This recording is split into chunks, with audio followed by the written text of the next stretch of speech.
Bom dia a todos. Sou eu que agradeço o convite. É um prazer, uma honra estar aqui no Congresso de Infectologia. Bom, eu vou trazer aqui alguns resultados, algumas ideias para contribuir com esse tema tão amplo, falar sobre leishmanioses, né, no estado de São Paulo. Devemos lembrar, primeiramente, que é uma doença negligenciada, né, que com grande impacto na mortalidade, na morbidade, afetando populações vulneráveis, muitas vezes com difícil acesso a medicamentos, ao diagnóstico precoce. E o Brasil é um país com grande prevalência e incidência da doença, né? Pensar que é uma doença, é um problema de saúde pública mundial, em 98 países, a leishmaniose cutânea e também a leishmaniose visceral, né? O Brasil está forte na foto das leishmanioses no mundo. É um dos 6 países com maior prevalência da doença. E se a gente for um pouco para trás na história, sobre a origem e dispersão das leishmanioses, há um certo consenso da origem das leishmanioses na região amazônica, né, ocidental amazônica. E um grande surto registrado aconteceu nessa época do ciclo da borracha, e com o declínio do ciclo da borracha, possivelmente pacientes, trabalhadores, se deslocaram para a região sudeste e outros ciclos de expansão foram responsáveis pela disseminação da doença no país, né? Então, vários autores, principalmente Marzocchi e colaboradores, sugerem a origem pela heterogeneidade genética das leishmanias na Amazônia. E eu não vou falar aqui sobre a clínica, né? Me foi recomendado falar sobre epidemiologia no estado de São Paulo, mas as leishmanioses no Brasil possuem uma série muito grande de apresentações clínicas, né? Cada uma associada com os parasitos específicos, né, da leishmania, subgênero leishmania, subgênero viania, e com uma gama muito grande de vetores conhecidos e espalhados, nós podemos ver aqui espalhados pelo Brasil, né, já suficientemente estudados para entender a leishmaniose no país. E reservatórios, ciclo silvestre, ciclo doméstico, principalmente ciclo doméstico importante na leishmaniose visceral, e queria destacar entre os ciclos silvestres os reservatórios sinantrópicos, né, roedores e gambás que circulam muito proximamente das habitações humanas. Bom, falando de leishmaniose tegumentar, no Brasil nós temos uma incidência alta, né, 6 casos a cada 100 mil habitantes, isso é maior que, por exemplo, a incidência endêmica da doença meningocócica, mais de 12 mil casos em todos os estados, né? E a gente vê uma expansão das áreas de transmissão, mas parece que há uma queda na detecção dos casos no Brasil nessas últimas décadas. E, embora a gente veja que predomina na região Nordeste, região Nordeste, região Norte, São Paulo tem uma incidência importante, aí tem uma participação importante na epidemiologia do país. E podemos ver um caráter cíclico da doença nas últimas décadas, né, com um franco aumento da incidência aqui entre 2002 e 2003, que foram...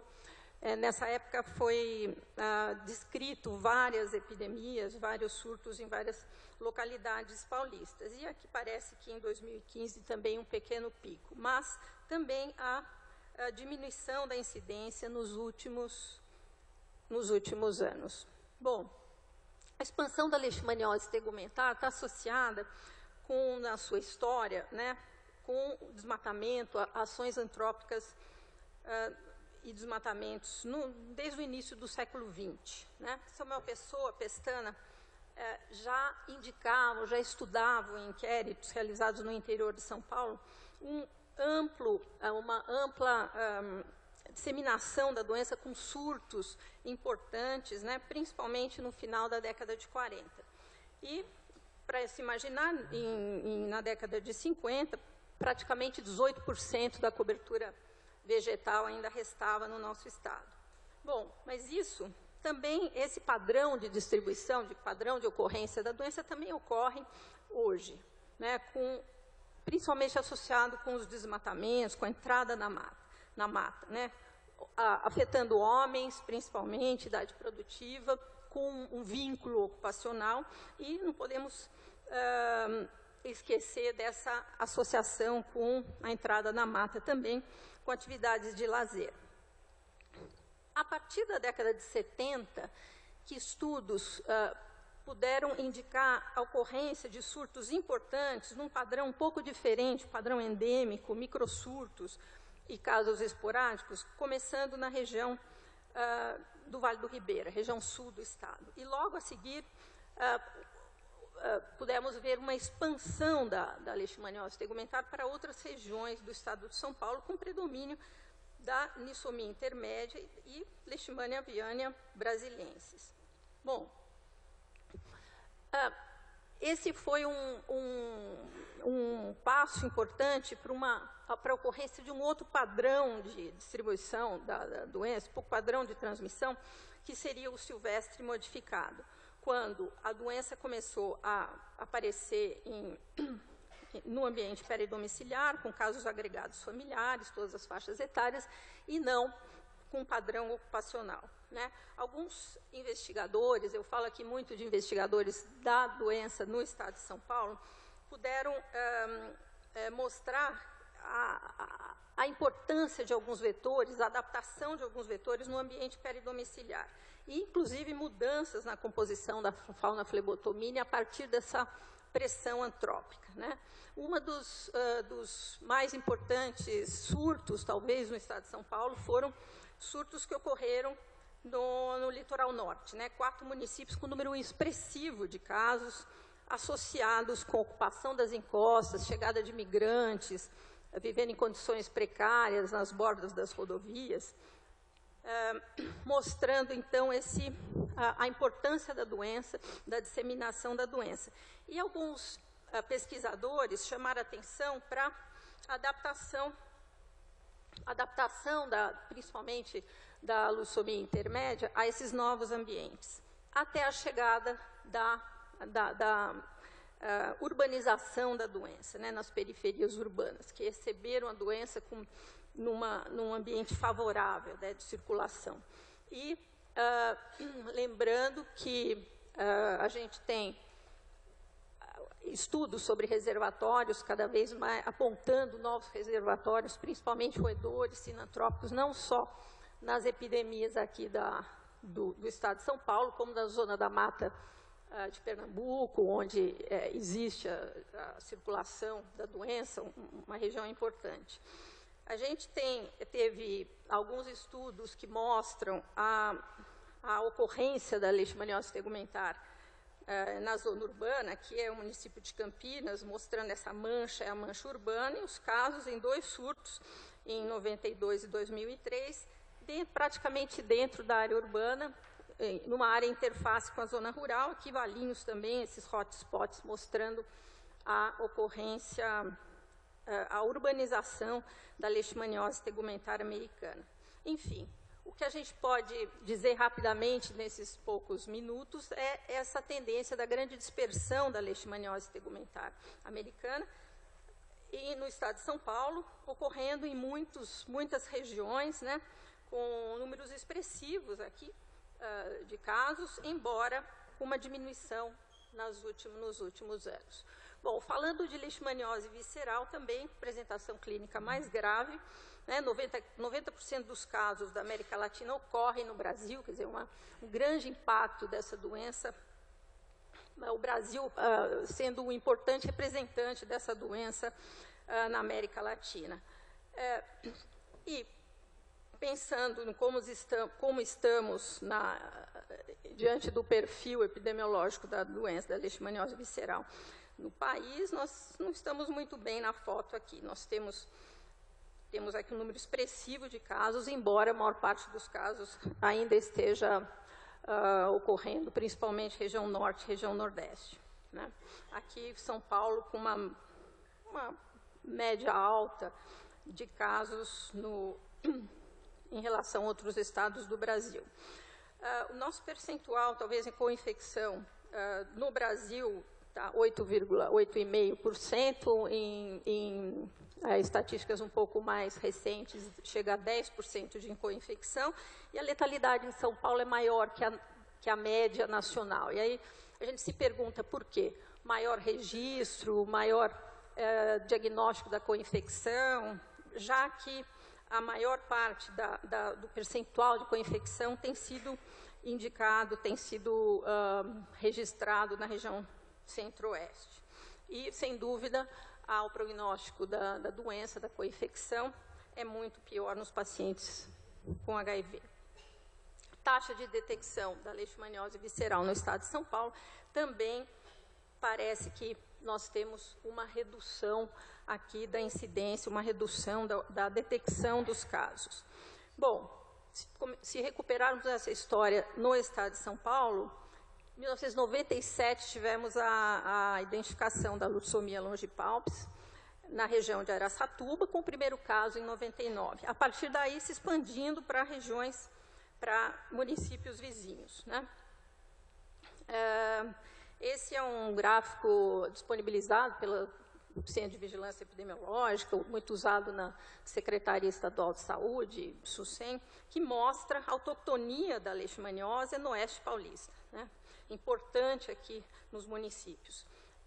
E alguns estudos tentam identificar essa dinâmica da circulação, desde o início da autoctonia no estado de São Paulo, começando aqui em Araçatuba e seguindo por um eixo, possivelmente noroeste e sudeste, pela Marechal Rondon, Ferrovia Novo Oeste, Gasoduto Brasil, Bolívia, explicando essa disseminação nesse eixo e também disseminação por norte e sul para municípios vizinhos, de 1999 a 2013, né, mostrando dois grandes clusters de leishmaniose visceral no estado de São Paulo, em épocas um pouco diferentes, mas um epicentro em Araçatuba e outro em Bauru. Aglomerados de óbitos também não necessariamente associar a letalidade associada com o número de casos. A letalidade é parecida, até menor em regiões onde se pensa mais na doença. E o que é intrigante são padrões epidemiológicos diferentes no estado de São Paulo, como também no Brasil, tem sido estudado esses padrões no Brasil, mas eu estou me detendo ao estado de São Paulo. Essa mesorregião geográfica do oeste paulista, a cadeia de transmissão, a ocorrência, a epidemiologia da doença mostra, temos o vetor, lutsomia longipalpis, casos caninos e casos humanos. Inclusive, investigações específicas mais longitudinais mostram, por exemplo, aqui um estudo de Dracena, mostra o vetor domiciliado, intradomicílio, com padrão sazonal, adaptado ao microclima, com altas prevalências caninas e risco de infecção humana. Quer dizer, talvez a prevalência canina alta também seja um fator importante para explicar essa ocorrência no oeste paulista. E outros estudos, isso aqui é a região de Rio Preto, mostrando também o padrão de dispersão da doença, né? Explicando a dispersão da lutsomia longipalpis por contiguidade, maior agregação dos municípios, se espalhando na região por estradas menores, e a dispersão dos casos caninos e da leishmaniose humana, mais relacionada com as rodovias e cidades da região, cidades maiores da região, com maior densidade demográfica, explicando, então, um pouco esse trajeto, esse caminho da transmissão no estado de São Paulo. Recentemente, um enfermeiro de Bauru mostrou esse mapa da urbanização, né? Fica evidente a urbanização da leishmaniose visceral em Bauru. Além disso, a associação com condições de vida piores nas periferias e a co-infecção também com esse mesmo padrão. Um segundo perfil epidemiológico muito importante, conhecido, intrigante, é o que ocorre na mesorregião Campinas-Piracicaba e macro-metropolitana de São Paulo, onde Nós temos a lutsomia longipalpis identificada, existe a transmissão canina, porém não há casos humanos, né?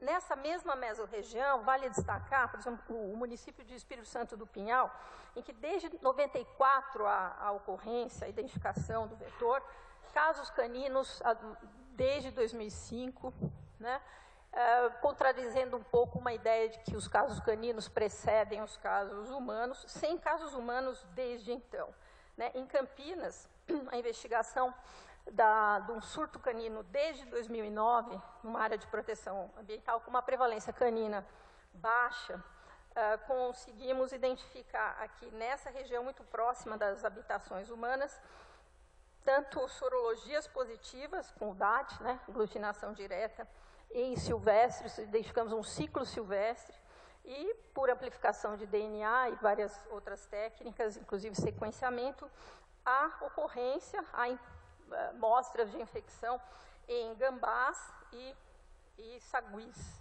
na região, mostrando uma concentração de todos esses casos positivos, inclusive da lutsomia encontrada aqui. É um outro painel, é um outro panorama epidemiológico, né, de um condomínio de alto padrão, enfronhado na mata, onde os cães possivelmente estão em contato com a população de animais silvestres, e que fica a pergunta, será que a leishmania visceral em Campinas ocorreu a partir de um ciclo exótico silvestre, contaminando os cães, ou os cães em contato com esses animais trouxeram a infecção para essa zona urbana, para essa zona semi-rural, para essa franja entre o rural e o urbano. Bom, e aí vale destacar, então, a degradação dos ambientes silvestres, a adaptação desses vetores, aumento do contato das populações de animais domésticos com silvestre, propiciando esses novos contatos, essas novas formas de ocorrência da doença. Um terceiro ciclo de transmissão ocorre na região metropolitana de São Paulo, aqui, em Cotia, Embu, Jandira, onde não temos, apesar de várias investigações, não há ocorrência, não há registro da lutsomia longipalpis, sim há leishmaniose visceral canina e também sem casos humanos. E aí fica a pergunta, como interpretar esses diferentes cenários epidemiológicos, né? Cláudio Casanova, um biólogo que tem estudado em São Paulo, né? Existem estudos em outras partes do Brasil, falando de subpopulações de vetores, né? Divididas, separadas pela secreção de feromônios sexuais, ficam pares de glândula no vetor, seriam 4 subespécies só aqui em São Paulo, em que a ocorrência dessas lutsomias de uma subpopulação Espírito Santo do Pinhal, com um feromônio sembrene diferente de Araçatuba, metilgermacrene 2, mostrando essa possível diferenciação, essa heterogeneidade das espécies, até para explicar essa diferença entre a ocorrência da doença nos diferentes cenários. Outros vetores têm sido incriminados, têm sido estudados para entender a sua participação nesses ciclos, né? A lutsomia migonei, com a equipe do professor Dr. Simval Brandão Filho, na região de Pernambuco, mostrando permissividade do vetor à leishmania, né? A leishmania se multiplica e é possível pensar em incriminar o vetor como um vetor da leishmania infantum, pensando na epidemiologia da doença aqui na área metropolitana de São Paulo. Outros estudos com a pintomia fischeri poderiam indicar a possibilidade da participação desse vetor nos ciclos caninos, pelo menos aqui da região metropolitana. Uma outra vertente de investigação seria investigar o parasito, né?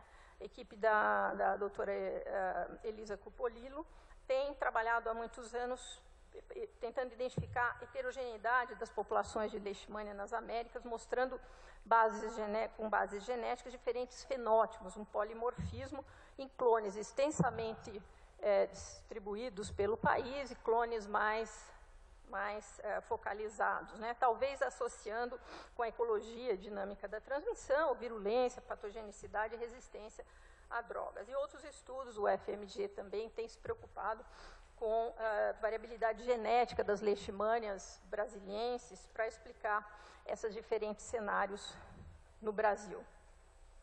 E em São Paulo, particularmente, uma pesquisadora, Gabriela Montoya, do Adolfo Lutz, trabalhou com 250 amostras, 112 genotipagens, identificando 2 clústeres em São Paulo.